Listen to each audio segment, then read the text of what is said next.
Hi friends! So today we have been back at work and one thing I've really noticed is just how terrible the garden looks right now. It's very overgrown, all the dandelions have come out, everything looks really dry and crunchy. So I think today I will give it a bit of TLC. This is our garden that we have. So it's looking pretty dry and crunchy right now. We've got this beautiful apple tree which is just laden with apples right now. Really stoked to get some proper harvest. So the first thing I'm going to need to do today is pick up all these apples off the ground. You can see there's some good ones and some not so nice ones, and we've got this bed. Everything's could just do with the big water. Everything's just looking a bit dry and crunchy. This hydrangea is looking very sad, but excitingly enough, we've got loads of blackberries just popping over here, so they'll be worth a pick at some point over here. So this was all grass and it's just dead, but I'm a bit concerned about all these kind of dandelions that are just everywhere. And then over here we've got our passion flower, which has got some really beautiful flowers on it. Absolutely stunning. But it is somewhat completely taken over our rose. I don't know if you can see there's a rose underneath there. But we've got some hot pokers coming up. It's just kind of taking over everything. As you can see, the ground, just everything is just baked. Really dry. Through our little hedge we've got the vegetable plot. Again, very dry, not so much. It's done a little bit better than the other one, but it's great. This was our potato patch. There are still the potato plants in there. In fact, I think you can see a few just popping out there.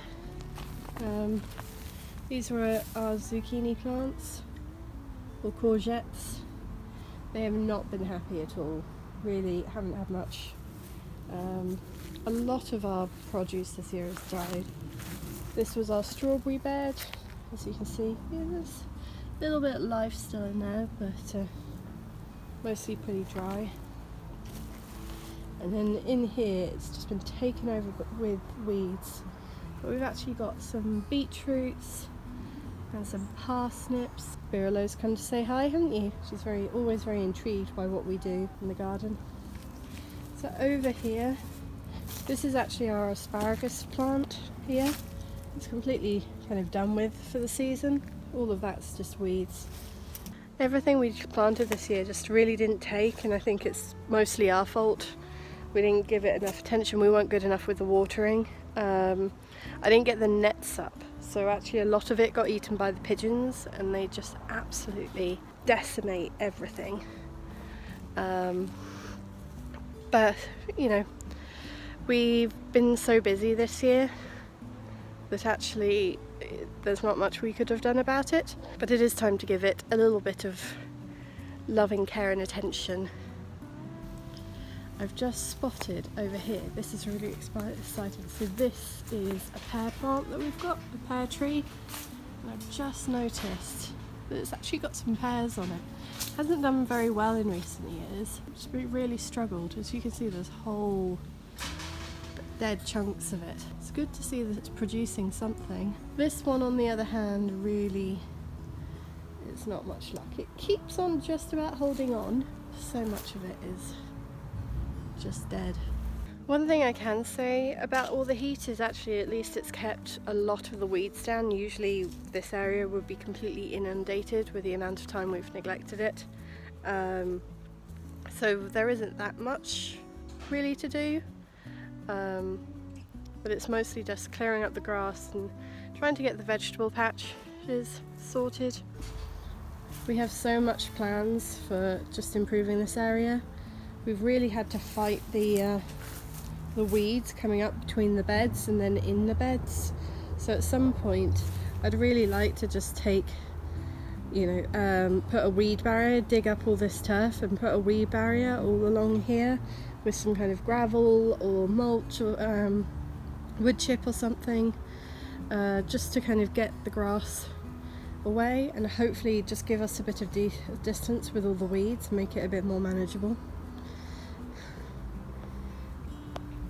Biri there, just she loves this garden. She spends most of the day out here in the summer.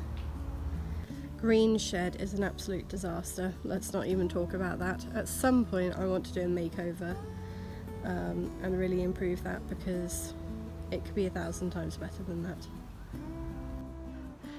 So that's our little garden tour. So I think the first port of call is to pick up all these apples and then get the lawnmower out and see what we can do. So this is my system. Anything that's kind of rotted is going in the brown one, and then anything that's good to eat is going to be here in the red one, and then I can make something out of it, hopefully.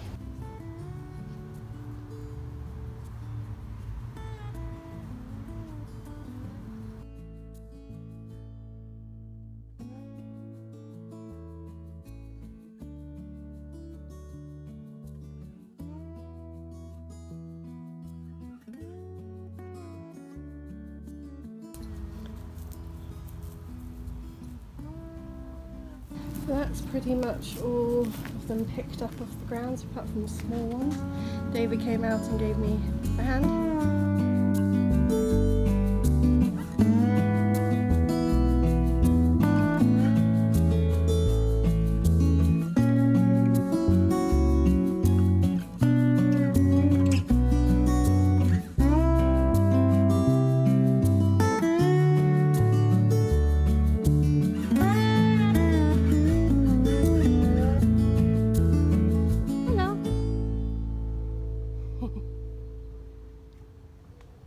So some of you might be wondering, what's the point in mowing the lawn when everything's dead? Well, this is the point. Now all those dandelion heads have all been cut off, and hopefully it should limit the amount of damage they do.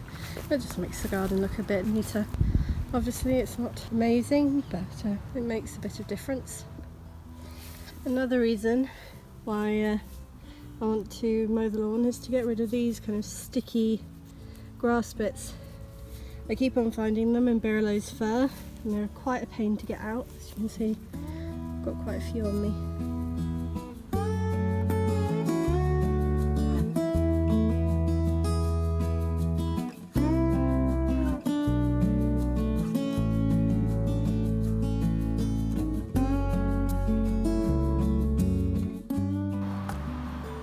The evening's really starting to come in now, so I thought I'd just pull up a few of the extra weeds, particularly the long ones that are coming up to kind of waist height, as they're going to be the ones that are going to be really hard to control.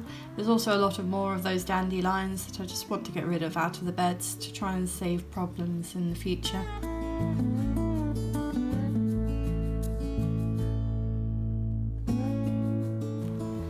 That's it, all cut nice and short. Attack some of the weeds in here just to bring them down a bit, make it easier to manage, and it's all looking just a bit tidier.